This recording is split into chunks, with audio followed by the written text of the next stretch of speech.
قد الطير فقال ما لي لا أرى الهدهد أم كان من الغائبين.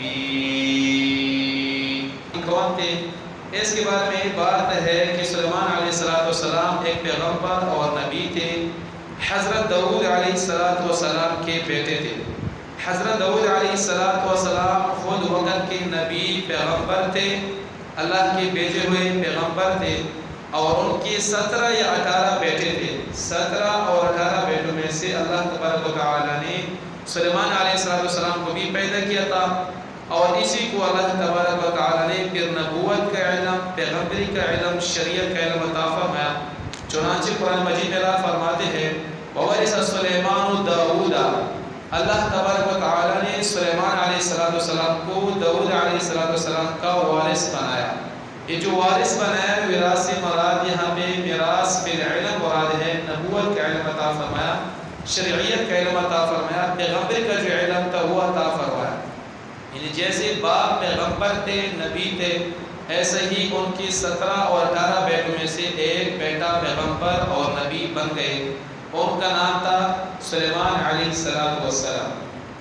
دوسری بات یہ ہے کہ سلیمان علیہ السلام کب گزرے تھے, کب وفات ہوئے تھے.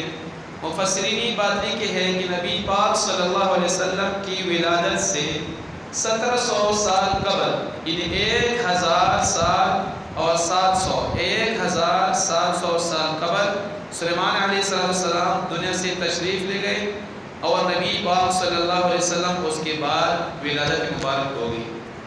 تو سلیمان علیہ السلام اللہ کی وہ پیغمبر, وہ نبی تھے جن کو اللہ تبارک و تعالی نے دنیا کی تمام چیزیں عطا فرمائی تھی, اور دنیا کی تمام اشیاء اللہ تبارک و تعالی نے سلیمان علیہ السلام کے لیے مسخر فرمائی تھی.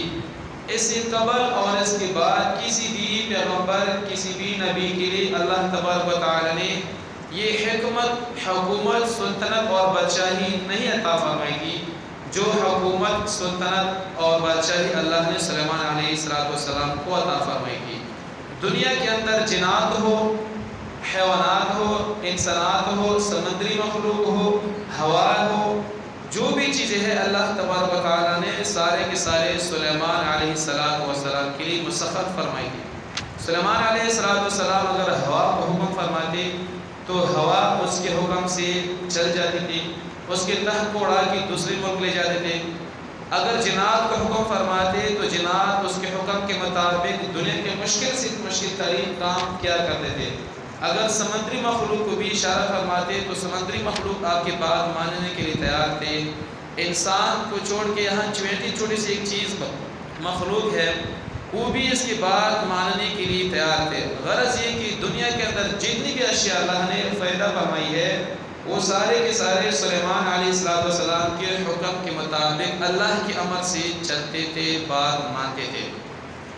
تو ان واقعات اور قصوں میں ایک دن ایسا ہوا کہ سلیمان علیہ السلام اپنے لشکر کے ساتھ ایک طرف جا رہے تھے. فوجی تربیت تھی, فوجی ٹرینر اپنے لشکر کو تربیت دینے کے لیے فوج تھی. اس میں جنات بھی تھے, پرندے بھی تھے, چرند بھی, حیوانات, انسانات, دنیا کے اندر جتنی مخلوق ہے سارے ان کے ساتھ جا رہے ہیں. آپ کا جو عرش ہے ہوا پہ ہے اور مخلوق بھی ساتھ ساتھ جا رہی ہے. اس میں ایک بات آپ غرض رکھیے, ذہن میں رکھیے کہ فرماتے ہیں وَتَفَقَّدَ الطَّيْرُ فَقَالَ مَا لِيَ لَا أَرَى الْهُدْهُدَ. سلیمان علیہ السلام نے جب اپنے لشکر پہ نظر دوڑائی, جب اپنے فوج کے اندر دیکھ لیا کہ اس میں ہدہد نامی پرندہ نہیں ہے, فرمایا مالی, مجھے کیا ہو گیا ہے, لا أَرَى الْهُدْهُدَ, ہدہد نامی پرندہ آج مجھے لشکر میں نظر نہیں آتا, میرے محفل میں ہدہد نامی پرندہ غائب ہے. یہ ہدہد پرندہ کہاں ہے؟ ام کان من الغائبین, لشکر بڑی ہے اس میں نظر نہیں آ رہا, یا وہ غائب ہے, غیر حاضر ہے, موجود نہیں ہے. ساتھ ساتھ یہ بھی فرمایا لَأُعَذِّبَنَّهُ, میں اس کو دردناک سے دردناک عذاب دوں گا, سخت سے سخت عذاب دوں گا اس کو. اَوْ لَأَذْبَحَنَّهُ, یا اس کو ذبح کر ڈالوں گا, گردن کاٹ ڈالوں گا. اَوْ لَيَأْتِيَنِّي بِسُلْطَانٍ مُبِينٍ, یا میرے پاس کوئی واضح دلیل لے کر آئے, کوئی سند لے کر آئے, کوئی وجہ بیان کوئی ثبوت لے کر آئے کہ میں اس وجہ سے آپ کے لشکر میں حاضر نہیں تھا، اس وجہ سے میں غائب تھا، غیر حاضر تھا، کوئی دلیل اور ثبوت جو عقل ماننے کے لیے تیار ہو، ایسی بات پیش کر کے لے آئے، اس کو معاف کر دوں گا، ورنہ سخت سے سخت سزا دوں گا یا ذبح کر کے ڈالوں گا۔ پرندے کا کیوں پوچھا؟ لشکر تو بہت بڑی تھی، بہت ساری فوج تھی، بہت ساری مخلوقات تھی، لیکن ہدہد جو ایک چھوٹا سا پرندہ ہے، صرف اور صرف ہدہد کا کیوں پوچھا؟ علماء نے 2 وجہ لکھی۔ کتنی وجہ لکھی بھائی؟ اور بولو کتنی وجہ ہے کہ جب سلیمان علیہ السلام چل پڑے تھے صحرائی علاقے میں، وہاں پر فوج جن کی لشکر تھی وہ تک گئے تھے، سارے پیاس سے لوگ خراب ہو گئے تھے، ان کے پاس پانی نہیں تھا پینے کے لیے، جہاں پر انہیں ٹھہر گئے تھے، پڑاؤ ڈالا تھا، وہاں پر پانی نہیں مل رہا تھا، تو ہدہد جو پرندہ تھا، اللہ تبارک و تعالیٰ نے کو یہ قدرت اور طاقت دی تھی کہ وہ اپنے آنکھوں سے زمین کے اندر اس کو پتہ چلتا تھا یہاں پانی ہے یا پانی نہیں ہے۔ زمین کے اندر 300 گز، 500 گز، 1000 گز، 5000 گز جتنا بھی ہو، اگر نیچے پانی ہے تو ہدہد کو اللہ نے طاقت اور قدرت دی تھی، اس کو پتہ چل سکتا تھا کہ یہاں پر پانی ہے، اور جہاں پر پانی ہو وہاں پر نہ نوک چونچ مارتا تھا۔ تو پھر سلیمان علیہ السلام اپنے فوج کو بلا دیتے، آؤ بھائی کنڈا کھودو، پانی یہاں سے نکالو۔ تو سلیمان علیہ السلام نے اس لیے پوچھا کہ ہدہد کدھر ہے، بھائی آ جائے آگے، پانی تلاش کر کے ہمیں بتائے، پانی کی ہمیں سخت ضرورت ہے۔ لیکن یہ کمزور اور ضعیف بات ہے۔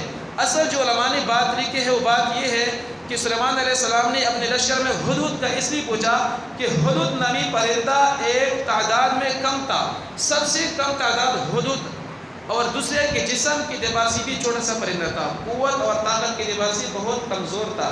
باقی تو بڑے لشکر تھی، فوج تھی، جنات تھے، حیوانات، انسانات سارے تھے، لیکن ہدہد کا اس لیے پوچھا کہ ایک ضعیف اور کمزور پرندہ تھا، کمزور جیسی جسم تھی، اس لیے پوچھا کہ تاکہ یہ خفا نہ ہو، ناراض نہ ہو، اور اس کو پتہ چل جائے کہ میں ایک وقت کا پیغمبر ہو، نبی ہو، حکمران ہو، سلطنت، حکومت، بادشاہی میری ہے، اس کو گلہ شکوہ کسا غیر بعید۔ کچھ دیر بعد وہ ہدہد نامی پرندہ سلیمان علیہ السلام کے پاس آئے، فقال حط بما لم تحط به، میں وہ چیز دیکھ کر کے آیا ہوں جو آپ کو بھی پتہ نہیں ہے، میں ان چیزوں کو محسوس کر کے آیا ہوں، مجھے ان باتوں کا بھی علم ہے جس کا تجھے علم نہیں ہے۔ وجئتو کا، اور میں لے کر آیا ہوں تیرے پاس، من سبع بنبأ یقین، قوم سبا سے، سبا کی قوم سے ایک پکی بات لے کر آیا ہوں، ایک دلیل لے کر آیا ہوں، ایک بات لے کر آیا ہوں، ایسی بات جو آج تک تجھے بھی پتہ نہیں۔ اب سبا ایک قوم تھی، ان کے ایک حکمران عورت تھی، بلقیس نامی عورت، ان کے اوپر حکومت کر رہی تھی۔ اس میں پہلی بات یہ ہے کہ ہدہد نے کہا کہ مجھے ان باتوں کا علم ہے جو تجھے بھی علم نہیں ہے۔ اسی بات ثابت ہو گئی کہ کوئی بھی پیغمبر ہو، رسول ہو، صحابی ہو، ولی ہو، کسی کو غیب کا علم نہیں الا اللہ، صرف اور صرف غیب کا علم کس کو ہے؟ اللہ کو ہے۔ اگر بلقیس کا واقعہ سلیمان علیہ السلام کو پتہ ہوتا تو اللہ تعالیٰ کبھی نہ فرماتے احط بما لم تحط به، کہ مجھے ان باتوں کا بھی علم ہے جس کا تجھے علم نہیں ہے۔ اسی بات ثابت ہو گئی کہ پیغمبر ہو، ولی ہو، غیب کا علم رکھنے والا نہیں ہوتا، علم رکھنے والا صرف اللہ کے ساتھ ہے۔ اور دوسری بات فرمائی، انی وجدت امرأۃ، میں نے پا لیا ایک عورت کو، دیکھ لیا ایک عورت کو، تملکہم، کہ ان قوم سبا کے اوپر حکومت کرنے والے ہیں، ان کے اوپر سلطنت کرنے والے ہیں، وأوتیت من کل شیء، اور ان کو تمام دنیا کے اندر جتنی بھی حکومت چلانے والے، سلطنت چلانے والے، حکمرانی چلانے والے جتنی بھی قوانین ہیں، جتنی بھی اشیاء ہیں، سارے کے سارے اللہ نے اس کو عطا فرمائی ہے۔ وَلَهَا عَرْشٌ عَظِيمٌ، اور ایک بہت بڑا عرش بھی اللہ تعالیٰ نے ان کو دیا ہے۔ جیسے سلیمان علیہ السلام کا ایک بڑا تخت تھا، اسی طرح بلقیس نامی عورت کا بہت بڑا عرش بھی تھا، یہ عرش بلقیس کہتے تھے۔